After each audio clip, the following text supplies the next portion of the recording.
안녕하세요. 한국사 강사 김정남입니다. 오늘은 임진왜란에 대해서 알아보도록 하겠습니다. 먼저 임진왜란에 대해 본격적으로 들어가기 앞서 임진왜란의 명칭에 대해서 먼저 알아보도록 하겠습니다. 우리나라에서는 임진왜란이라고 부르는 명칭을 일본과 중국에서는 다르게 부르고 있습니다. 먼저 우리나라에서 임진왜란, 이 의미는 임진년 1592년에 왜가 일으킨 난리다 라는 의미입니다. 일본에서는 문록 경장의 역이라고 부르고 있습니다. 문록은 1592년이 일본의 연호이고 경장은 1598년이 일본의 연호입니다. 역은 전쟁이라는 의미입니다. 그래서 문록 경장의 역은 1592년부터 98년까지 있었던 전쟁이다라는 의미로 일본은 임진왜란에 대해서 어떠한 역사적 의미를 부여하고 있지 않음을 이 전쟁의 명칭에서 알 수가 있습니다. 중국에서는 임진왜란을 항외원조라고 부르고 있습니다. 왜에 대항해서 조선을 원조한 전쟁이다라는 의미입니다. 이렇게 보듯이 같은 역사적 사건을 두고 누가 바라보느냐에 따라서 그 역사적 해석이 다름을 알 수가 이 명칭에서 보듯이 알 수가 있습니다. 자, 그러면은 임진왜란 일어나기 전에 임진왜란이 일어난 해가 1592년입니다. 요 임진왜란이 일어나기 전에 이 한중일 각각의 역사적 배경을 알아보도록 하겠습니다. 자, 먼저 중국은 당시 명나라 말기였습니다. 당시 임진왜란이 일어나기 전에 그리고 일어난 그 해에 임진왜란 중에 명나라 황제가 만력제라는 황제입니다. 그 만력제는 그 본인의 그 황제 업무를 파업하고 있는 그러니까 전혀 나라의 이 정사를 돌보지 않았던 바로 그러한 황제였습니다. 그럼으로써 그 황제 측근에 있었던 이 환관 세력이 득세를 하게 됩니다. 그래서 그 실제로 만력제가 죽고 난 다음에 그 24년 후에 1644년에 명나라는 멸망하게 됩니다.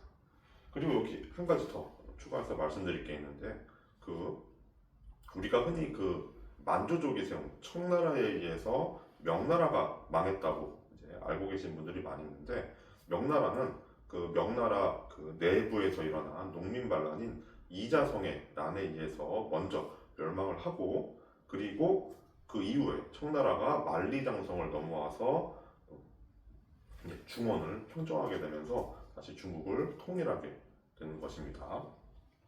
자, 그러면 임진왜란 일어나기 전에 일본의 역사적 배경을 알아보도록 하겠습니다. 일본은 임진왜란 이전에 생국구 시대, 전국시대가 한 100년 동안 이어진 매우 극심한 혼란기였습니다. 그래서 일본의 역사를 보면 총 3개의 막부가 있습니다. 첫 번째 막부였었던 가마쿠라 막부, 두 번째 막부였었던 무로마치 막부, 세 번째 막부였었던 에도 막부가 있는데 이 무로마치 막부 중기에 1467년에 우리나라로 치면 조선 세조 때였습니다. 1467년에 이 무로마치 막부의 쇼군 자리를 두고 오닌의 난이라는 사건이 발생하면서 일본의 생국구 시대가 시작되게 됩니다. 그 뒤로 100년 넘는 시간 동안 이런 혼란기가 계속되다가 1590년에 도요토미 히데요시가 전국 시대를 통일하고 이제 최고의 권력 자리에 이제 올라가게 되는 것이죠. 자, 이 일본의 이 전국 시대를 조금 더 궁금하신 학생분들은 이 도요토미 히데요시의 이 주군이었었던 이 오다 노부나가에 대해서 한번 검색을 해보시길 바랍니다. 잠깐 말씀드리면은 오다 노부나가에 대해서 잠깐 간단히 소개를 해드리면은 이 도요토미 히데요시는 본래 가난한 이 빈농 출신이었습니다. 이 다이묘 같은 이 사무라이 이런 귀족 출신이 아니었고 평민 출신이었던 도요토미 히데요시가 먹고 살기가 굉장히 힘들어서 이 오다 노부나가의 말단 수하로 들어가게 되죠. 처음에는 이 도요토미 히데요시가 오다 노부나가의 측간, 이 화장실 청소부터 시작하게 되고, 이렇게 나중에는 오다 노부나가의 이 5명의 이 장군, 그러니까 오다 노부나가의 가장 최측근 장군까지 성장을 하게 되고, 그 오다 노부나가가 그 전국시대 통일을 거의 눈앞에 두고 또 다른 측근에 의해서 이제 암살을 당하게 됩니다. 그 뒤로 이제 도요토미 히데요시가 오다 노부나가의 뒤를 이어서 권력을 잡게 되고 전국시대를 통일하고, 그리고 전국시대를 통일하고 1590년에 통일하고 2년 후에 1592년에 조선을 침략하게 되는 것입니다. 자, 그럼 마지막으로 임진왜란이 일어나기 전에 당시 조선은 어떠한 상태였는지 알아보도록 하겠습니다. 당시 조선은 선조제위기였고, 선조제위 초반에 이 사림이라는 정치 세력이 동인과 서인 두 개의 분당으로 나눠지게 됩니다. 이게 점점 동인과 서인이 계속 갈등을 벌이다가 임진왜란 일어나기 3년 전에 정열입 모반 사건으로 촉발된 기초국사로 이 동인과 서인의 갈등이 극단으로 치닫게 되고, 그리고 임진왜란 일어나기 1년 전에 정철은 서인이었습니다. 정철의 세자 건조 문제로 인해서 또다시 동인과 서인의 갈등이 극단으로 치닫게 됩니다. 당시 동인과 서인의 갈등을 보여주는 아주 유명한 일화가 있습니다. 도요토미 히데요시가 전국을 통일하고 조선에서 사신을 보내게 됩니다. 1990년에 사신을 보내는데 서인의 황용길과 동인의 김성일을 보내게 됩니다. 황용길과 김성일은 도요토미 히데요시를 만나고 다시 조선으로 돌아와서 선조에게 보고를 했겠죠. 당시 서인이었던 황용길은 도요토미 히데요시는 담과 지략이 있어 보입니다. 필히 병화가 일어날 것이니 반드시 전쟁 대비를 해야 됩니다 라고 선조에게 보고를 한 반면에, 동일의 김성일 같은 경우는 도요토미 히데요시는 전혀 두려워할 위인이 아닙니다. 그래서 전쟁은 일어나지 않을 것입니다 라고 황용길과 정반대의 보고를 하게 됩니다. 그리고 이러한 갈등 속에서 조선은 앞으로 일어날 전쟁 대비를 제대로 하지 못하게 되는 것이죠. 자, 여기서 궁금한 점이 하나 있죠. 그럼 이 선조에게 잘못된 보고를 한 김성일은 임진왜란이 발발하고 나서 어떻게 되었을까요? 당시 김성일은 그 퇴계 이황의 제자로서 당대의 대학자였습니다. 물론 임진왜란이 발발하자 김성일은 즉각 파지게 됩니다. 그러나 선조가 곧 김성일을 경상도 초유사에 임명을 하게 됩니다. 그래서 경상도 초유사로서 김성일은 경상도로 내려가서 경상도에 의병을 지원하고 민심을 수습하는 그런 역할을 하게 됩니다. 특히 김성일은 이 곽재욱의 의병 부대를 공식적으로 인정도 해주었고, 이 곽재욱가 성격이 굉장히 괄괄하신 분이었거든요. 그래서 곽재욱가 일으킨 이런 트러블을 여러 번 이렇게 잘 무마를, 곽재욱을 위해서 이제 변호를 해줌으로써 곽재욱을 보호해주는 역할도 하게 됩니다. 그리고 그 한산도 대첩과 같이, 인순신 장군의 한산도 대첩과 같이 그 전라도 곡창지되었었던 전라도를 어떤 수호하는 가장 중요한 임진왜란의 3대 대첩 중에 하나였었던 진주 대첩을 이렇게 승리로 이끄는 그런 발판을 마련하기도 했습니다. 이렇게 김성일은 경상도 초유사로서 최선을 다해서 일을 하시다가 1593년에 병사를 하게 됩니다. 네. 자, 그러면 다음 이어서 그 임진왜란이 일어났을 시기에 당시 조선에 5개 수군 사령부가 있었는데 그 수군 사령부를 한번 알아보도록 하겠습니다. 부산에 경산 좌수영이 있었고, 진해에 경산 우수영이 있었고, 여수에 전라 좌수영이 있었고, 해남에 전라 우수영이 있었습니다. 그리고 홍성에 충청 수영이 있었습니다. 이렇게 총 5개의 수군 사령부가 존재했었고, 이순신 장군이 임진왜란 1년 전에 여수에 있는 전라 좌수사로 이제 부임을 하게 된 것이죠. 자, 그리고 여기서 한 가지 더 추가로 또 말씀드릴 게 있는데, 지금은 경상북도, 경상남도, 전라북도, 전라남도 이렇게 행정구역을 나누는데 조선 시대에서는 그 왕이 이렇게 남쪽을 이제 왕이 한양에 뭐 이렇게 궁궐에 앉아서 남쪽을 바라보겠죠. 그러면 그럴 때 그 경상도 같은 경우는 이 낙동강을 기준으로 낙동강 동쪽은 경상 우도, 낙동강 그 오른쪽은 네 죄송합니다. 낙동강을 기준으로 왼쪽은 경상 좌도, 낙동강 기준으로 오른쪽은 경상 우도 이렇게 나눴고 전라도도 같은 경우는 섬진강을 기준으로 전라 좌도, 전라 우도 이렇게 나눴다는 점 말씀드리겠습니다. 자, 그리고 임진왜란의 전개 과정에 대해서 알아보도록 하겠습니다. 임진왜란 1년 전에 1591년이죠. 1년에 도요토미 히데요시가 선조에게 편지 한 장을 보냅니다. 거기에 네 글자가 쓰여 있었습니다. 정명가도라고 해서 우리가 명나라를 정벌하러 갈 테니 길을 비워달라 그런 의미입니다. 당연히 조선 선조는 단칼에 거절하게 되고 1592년 음력 4월에 도요토미 히데요시가 약 15만 명의 대군을 이끌고 조선의 부산 앞바다에 침략을 하게 되는 것입니다. 당시 부산 진첨사 정발 장군이 저령도에서 사냥을 하고 있었습니다. 저령도는 지금의 그 영도입니다. 부산 영도 이쪽 태종대가 있는.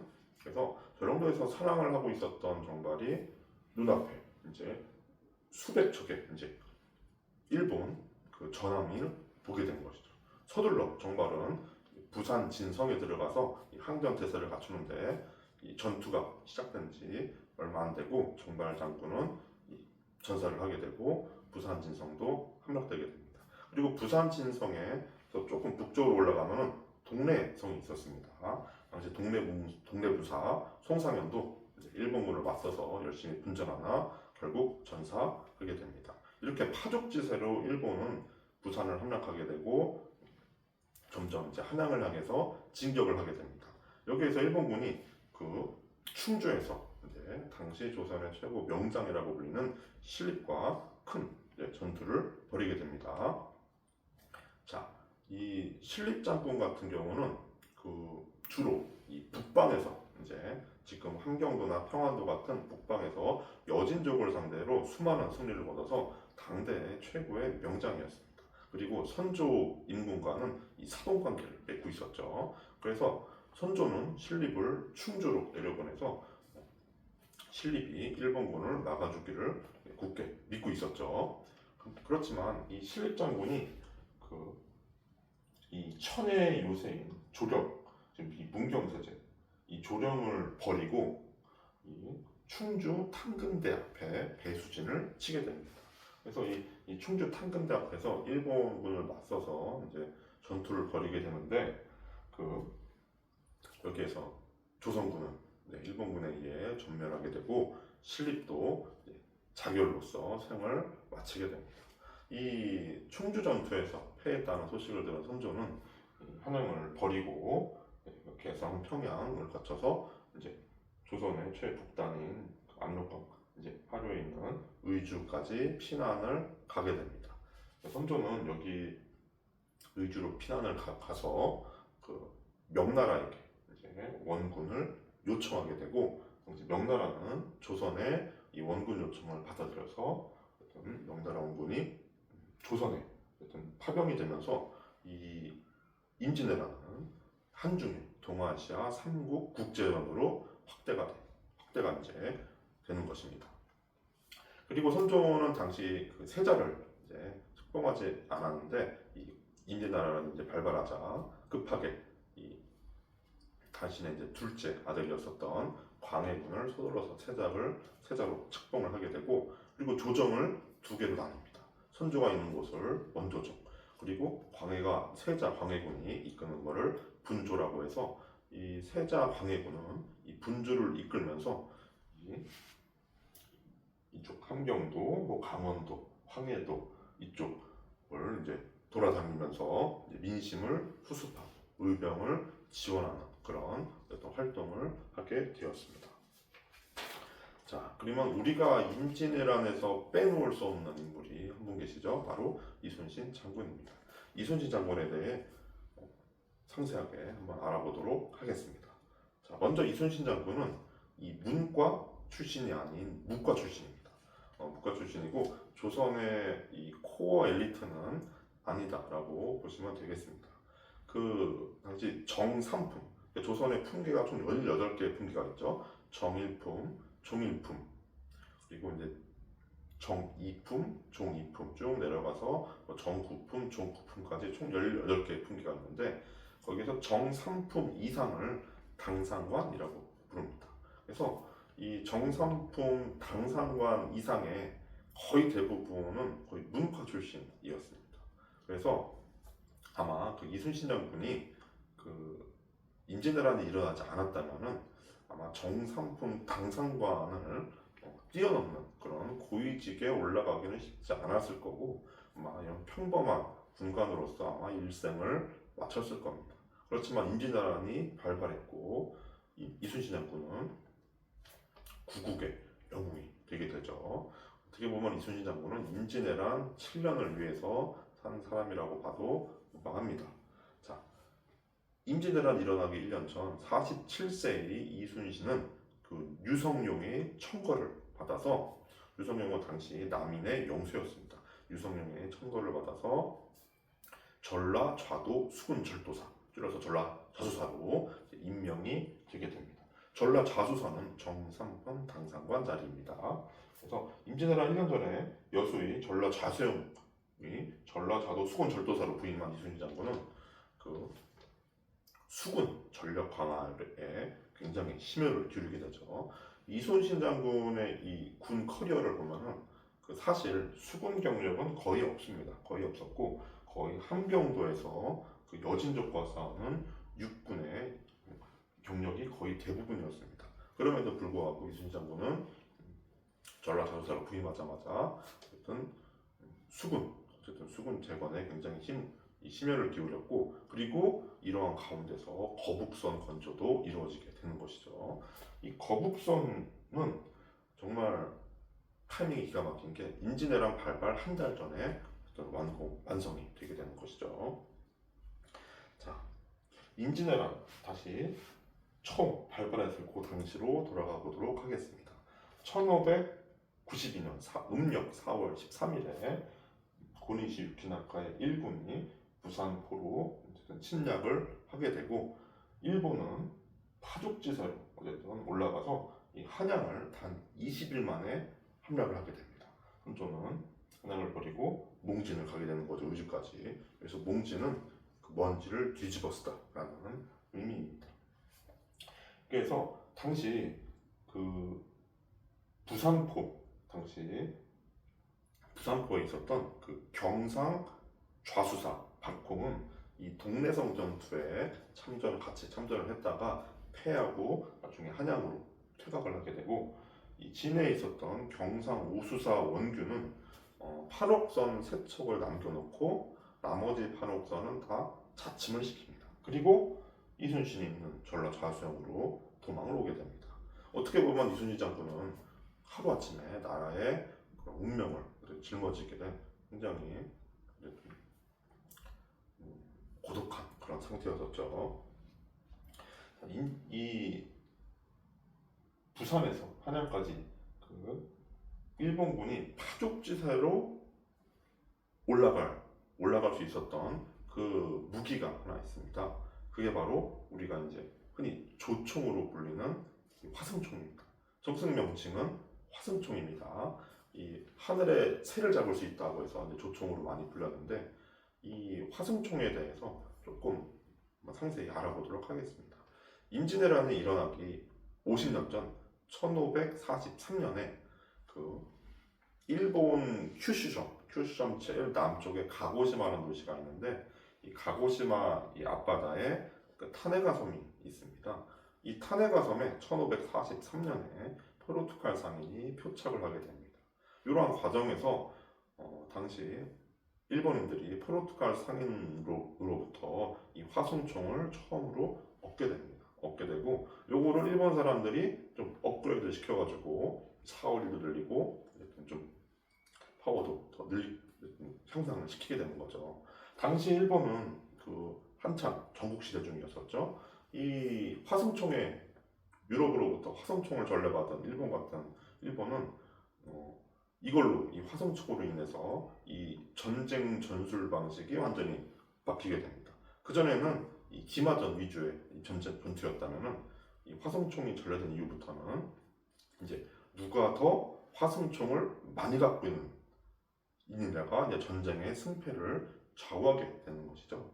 아까 말씀드렸었던 도요토미 히데요시의 주군이었었던 오다 노부나가가 이 지금의 현재 나고야 지역에서 상업 활동을 통해서 돈을 많이 벌었습니다. 돈을 많이 벌었고 이 상업 활동을 통해서 벌은 돈으로 많은 화승총을 구입을 하게 되고 이 화승총을 많이 보유한 오다 노부나가의 부대가 당시 일본 전국시대에 최강의 기마 부대를 보유해 있었던 이 다케다 가문의 기병을 전멸시키게 됩니다. 이렇게 되면서 오다 노부나가가 전국시대에 패권을 주게 된 것이죠. 자, 공교롭게 여기서 하나 더 말씀드릴 게 1543년에 조선의 최초의 서원인 백운동 서원이 건립이 됐습니다. 그래서 어떻게 보면은 참 연도가 공교롭게 같죠. 일본은 1543년에 유럽으로부터 화승총이 전래가 되었고 조선은 1543년에 어떻게 보면은 이 유학, 이 성리학의 어쨌든 구심점 역할을 하게 되는 이런 서원이 처음 건립이 되었고 이렇게 거의 여기까지 이제 알아보셨고 자 그리고 다시 이순신 장군의 활약으로 다시 돌아가 보도록 하겠습니다. 그래서 이 하루아침에 나라의 명운을 짊어진 이순신 장군은 이 곧바로 이 일본군과 맞서 싸우지 않습니다. 이순신 장군은 굉장히 꼼꼼한 성격이시죠. 그래서 일본군에 대해서 수색과 정찰에 굉장히 심혈을 기울이십니다. 그리고 한양이 함락되고 얼마 안 돼서 5월에 이순신 장군이 첫 출격을 하게 됩니다.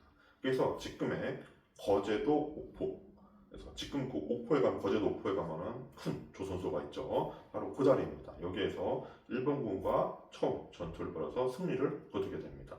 이게 바로 임진왜란의 첫 번째 승리였었던 옥포 해전입니다. 그리고 그 뒤에 이제 거북선을 처음으로 이제 실전 투입한 사천포 해전에서도 이순신 장군이 승리를 거두게 됩니다. 그리고 임진왜란의 3대 대첩 중에 하나인 이 한산도 대첩이 이제 7월에 이제 벌어지게 되는데 이 거제도 서쪽에 이제 한산도라는 섬이 있는데 여기에 이 와키자카 야스하루가 이끄는 일본 수군을 유인을 하게 됩니다. 한산도 앞바다로. 그래서 이순신 장군이 여기서 하객진을 써서 일본군 전함 79척을 격침을 시키고 대승을 거두게 됩니다. 그래서 이 이순신 장군의 이 한산도 대첩과 김시민 장군의 진주 대첩의 승리로 인해서 조선은 당시 곡창지대였었던 전라도를 수호할 수 있게 되게 되는 것이죠. 사실 도요토미 히데요시도 이 전라도를 점령하는 게 어쨌든 가장 중요한 목표 중에 하나였습니다. 왜냐하면은 전쟁에서 제일 중요한 게 바로 발입니다. 이제 군량을 확보하는 게 가장 중요하기 때문에 이 전라도 곡창지대를 어쨌든 장악을 하고 여기에서 군량을 조달할 생각이었는데 어쨌든 이러한 도요토미 히데요시의 계획에 크나큰 어쨌든 차질을 빚게 하는 게 바로 이 한산도 대첩이었습니다. 그리고 남해 해상권을 다 장악하게 되는 것이죠. 한산도 대첩이 7월에 있었고 두 달 뒤에 이순신 장군은 9월에 이 당시 일본에 본영이 있었던 부산포까지 진격을 하게 됩니다. 그래서 부산포까지 진격을 해서 이순신 장군이 이 부산포 앞바다에 정박해 있었던 일본 전함 약 100여 척을 격침을 시키고 돌아온 게 바로 이 부산포 해전입니다. 이 부산포 해전으로 인해서 이 평안도까지 진출해 있었던 일본의 육군이 남하할 정도로 어쨌든 일본군에 큰 충격이 있었죠. 이 부산포 해전에서 이순신 장군이 가장 아꼈던 장사를 하는데 바로 정훈 장군입니다. 지금 부산 다대포에 가면은 몰운대라는 곳이 있습니다. 이곳이 바로 정훈 장군이 이 부산포 해전에서 전투에 임하다가 바로 전사한 바로 주한 곳입니다. 자, 그리고 이듬해 1593년 이순신 장군은 삼도 수군 통제사에 임명이 되게 되고, 자, 지금의 그 한산도에 통제영을 설치를 하게 됩니다. 그래서 지금도 통영시가 있죠. 통영이 바로 요 통제영 본영의 바로 그 약자입니다. 자, 오늘은 여기까지 강의를 하도록 하겠습니다. 네, 감사합니다.